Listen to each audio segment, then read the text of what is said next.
Hello and welcome to my channel. My name's Jo, this is Joey Sewy, and today we're talking about how to use up fabric, and I've got my top 10 stash busting patterns and ideas. In this video I want to talk about my best ideas for using up bits and pieces of fabric that you have left over, large and small.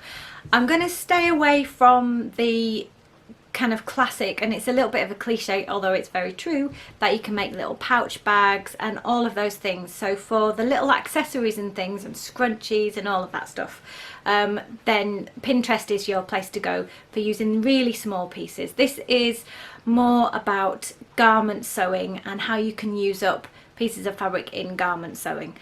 So starting with what I am wearing. So if I just zoom out a bit, wrong way, this is a top, which you still can't see when I zoom out, can you? So this top is actually a self-drafted top, but I have got some patterns to talk to you about.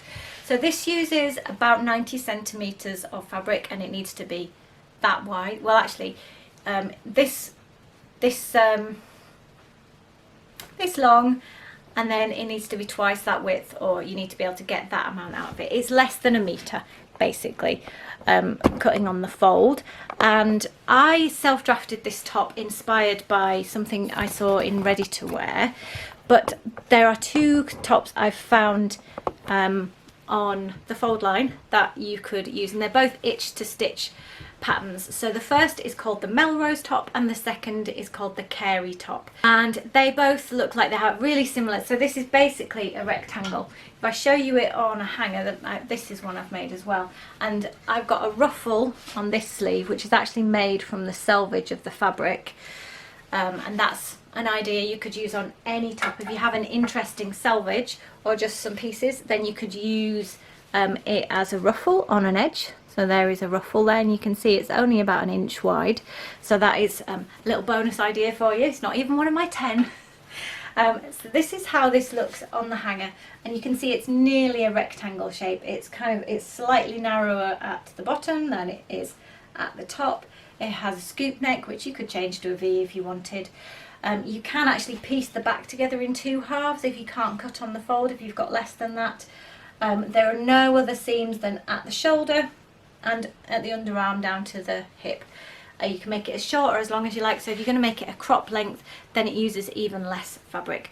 And all of those adaptations you could do with the Carey or the Melrose top as well. Both the Carey and the Melrose top have different variations. Like I think it's the Carey has a stripe fabric down here, which you could use different fabric. So you could use a small piece of fabric up there. And then also I think it's the Melrose has a cuff. I will have put pictures up for you and you can see those. So those are two, and lots of other companies do that kind of top as well. So that is item number one. Number two is for knits, and it is the Muse pattern Jenna cardigan. I'm going to put a picture up of this. This is a fantastic stash busting pattern for two reasons. Number one is that it uses a really surprisingly small amount of fabric. Because it has those shoulder yokes, the front piece is shorter than you might imagine. So if you have quite short pieces, and it is a cropped cardigan, although the pattern does a cropped length and a hip length, so if you've got more you can do more, but if you just want a cropped cardigan to kind of waist, which would go really well over a dress or over high-waisted trousers, then it uses much less fabric because you're only going from here to your waist, which on my body is only about 30 centimeters, and you're cutting two front pieces that definitely don't need to be on the fold because you'll have a front button band. That can be in a different piece of fabric if you're struggling for fabric, or perhaps cut on this crosswise to the grain, as long as you've still got enough stretch or stability depending on what you need. You can do it in short sleeve, 3/4 length sleeves, or full length sleeves. So this is a really great pattern anyway. I really like this pattern, but it has all those versatilities. So you could also pattern match, so you can do one sort of fabric here and here, and then a different for the front. Hey, you could go different everywhere if that's what you like to wear. That would be cool as well. So this is really good for those reasons. If you don't want a cardigan, there are also hacks on their website to make this into a t-shirt or a sweatshirt type top, depending on the fabric that you use. So as long as you're using a knit fabric, then this is a great one for using up small, strangely sized pieces of fabric. I have made one of these out of a cashmere jumper. So it was a men's jumper, but that was all the fabric I had, and I made the whole cardigan out of refashioning a jumper from a thrift store. So that's how little fabric you need for this one. Now my third pattern is the ginger jeans pattern. What? Have I gone mad?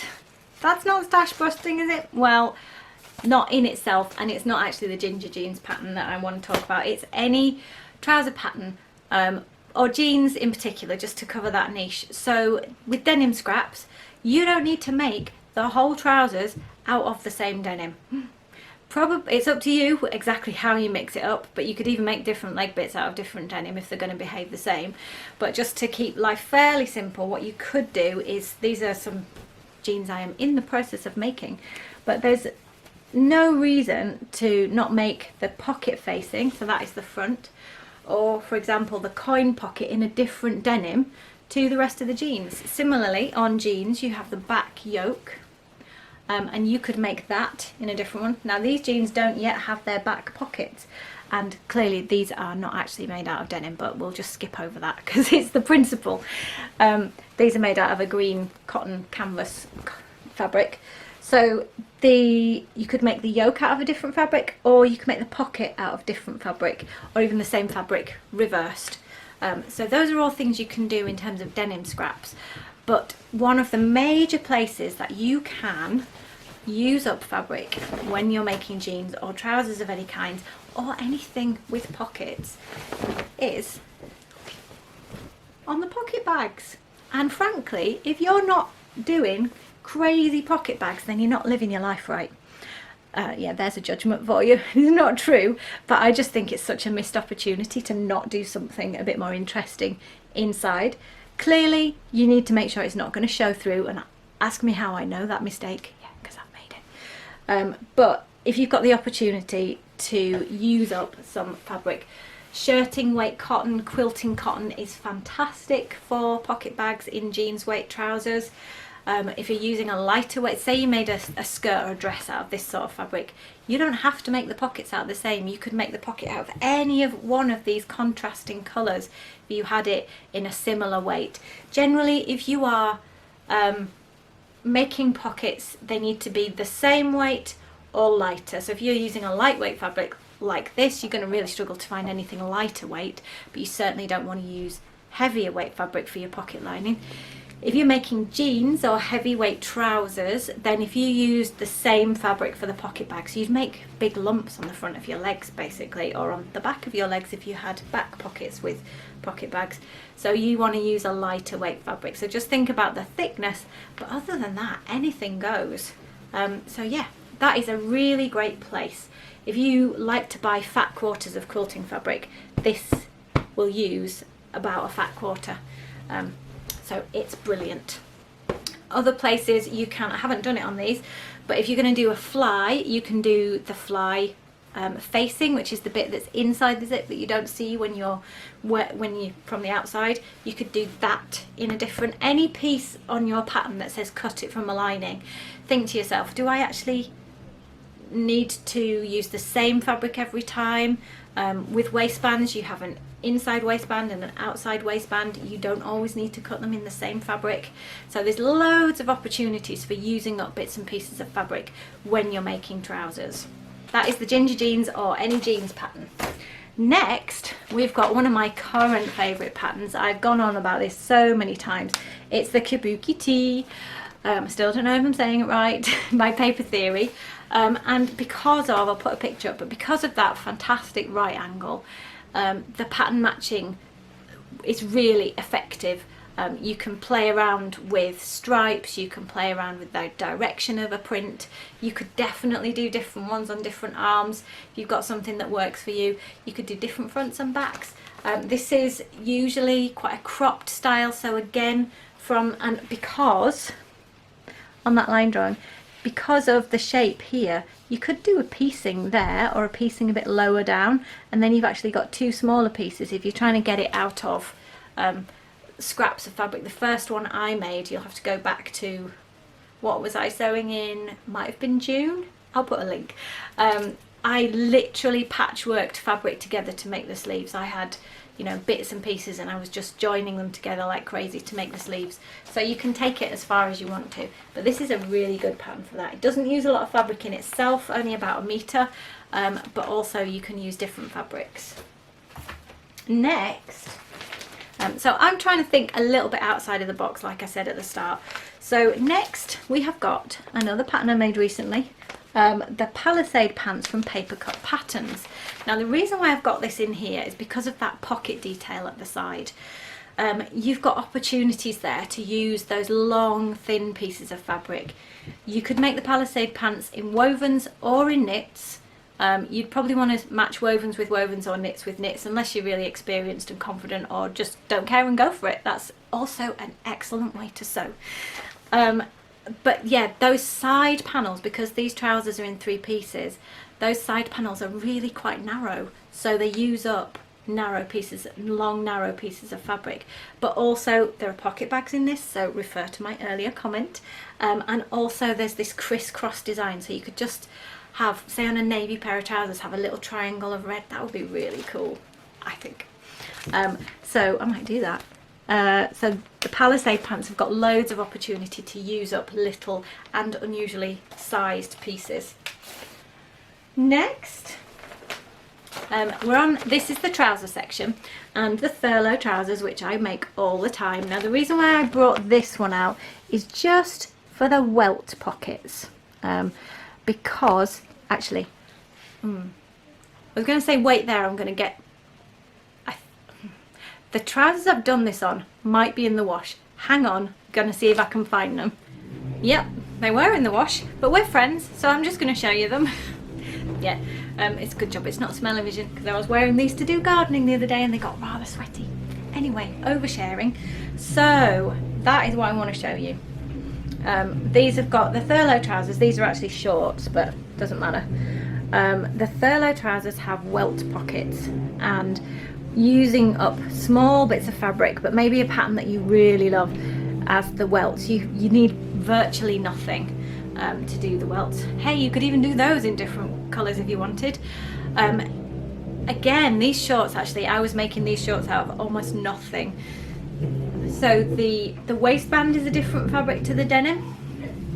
The waistband facing is a different fabric again. The pocket bags are different, and the pocket facings are different.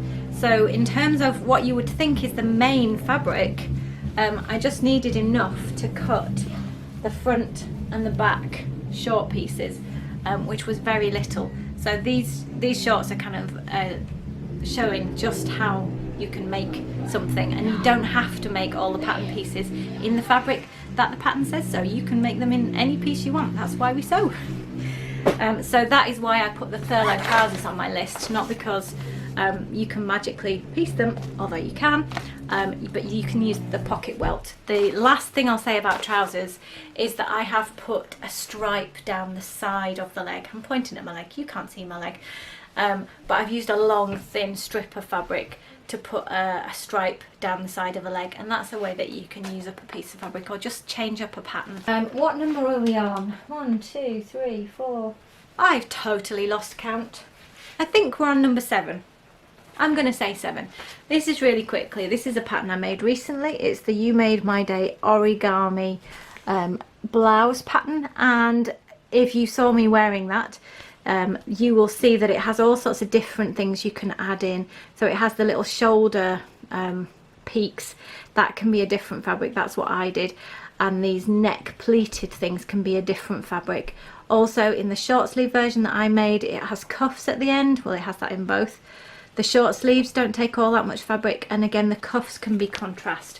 And that's a principle you can take into any sort of blouse pattern if you want to. But that one, if you want to see that, that's in my What Did I Make in July video, and you'll see how I use 2 different fabrics to make that one. Next, don't know how well this will come up, it's the Astoria blouse, no it's not a blouse, jumper from Seamwork. If you look on Instagram at Astoria, it's one of their first patterns, that it's not the first, but it's one of their patterns that's been out for a long time. So there's loads of different hacks on what to do with the Astoria. It's a cropped shape, a bit like the Jenna cardigan, but it also has a really deep band. So there'll be a picture up. So it has a really deep waistband, so you can pattern match there. You can make it into a cardigan, so then we start to talk about similar things to what we did with the Jenna. You can put a yoke on it, and that brings me on to the next pattern actually, which is, so if I've counted right, this is 8 and this is 9, I think. This is the Fraser sweatshirt from Sewaholic, and again, if you're using up knits, what I love about the Fraser is that front yoke and the shaped shoulder pieces, so you can basically elevate a sweatshirt into something that's more dressy and more interesting, but you can also do all sorts of things with pleating fabric or using different fabric to use up stuff that you want to use up.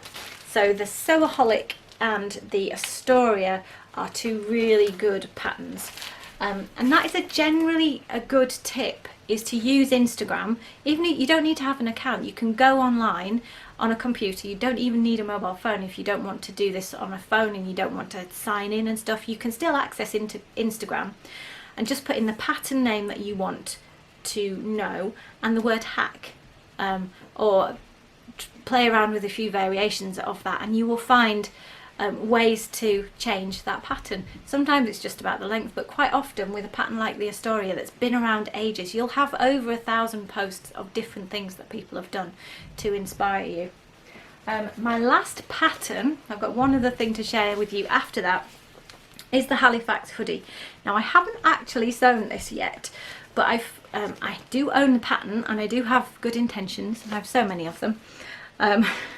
But the reason why I picked it out is because it has this unusually shaped front, and because the pattern imagery is colour blocking. And for example, if you just had one piece of striped fabric in the boxes that I gave away in my last video, there was one piece of striped fabric, you could just use that, or you've got the ribbing for the waist and the ends of the sleeves, or you can line the hood with another piece.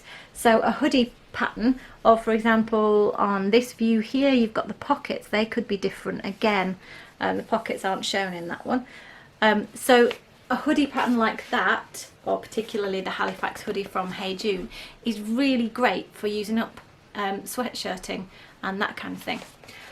So those are my top 10 garment patterns. I have one other suggestion for you, and you've seen this suggestion from me before, but it is quite a long time, and it is for teeny tiny bits of scraps. So I started the video saying I'm going to talk about garment scraps, and I'm not going to do the cliched or the often repeated ideas of toilet bag and stuff like that. Here is something a little bit more unusual, and it's my friend Ferdy the Birdie. Now if you've not been watching for, I don't think he's been on my channel for a couple of years actually, so you might not have met Ferdy the Birdie before, but he is a fabric bird. There he is. Isn't he handsome? He is made with a wire structure. One day I will do a video tutorial about it, but I am not making any promises about when, because I promised that last time he was on the channel, and that was 2 years ago. Well, no, I think it's a year and 3/4. But in my next video there will be a book recommendation that shows you similar ideas, so watch out for that. But this uses tiny pieces of fabric. Even the body of the bird uses small pieces of fabric, and you've got fabric wrapped legs, and you've got the feathers on the tail and the little bits here. So if that's your style, and it's not everybody's style, of course it isn't, we've all got different styles, but if you like objects, then you can save the really beautiful things. Or what I do is I know that I like making birds. I've made 1 or 2, and I'd love to make more, but there just isn't enough hours in the day, aren't enough hours in the day. But I'm looking over there because I have a box, 2 boxes of the small scraps. One is for all the pocket linings and the facings that I've shown you and I've talked about, and the second is for bird pieces. So when I put stuff in my pocket linings, I'm thinking about the sort of thing I'm going to use it for. I want a weight for jeans pockets, I want a good weight for facings, that sort of cotton weight. When I put stuff, and the size needs to be right, so that is what defines whether it goes in that box. And my other box is for really small pieces, and what I think about with that is the colour variations that I want. So every now and then I will get them out and I'll have a look through them, or I'll make a bird or something like it, and I'll be like, oh, I've got no reds, haven't got any reds.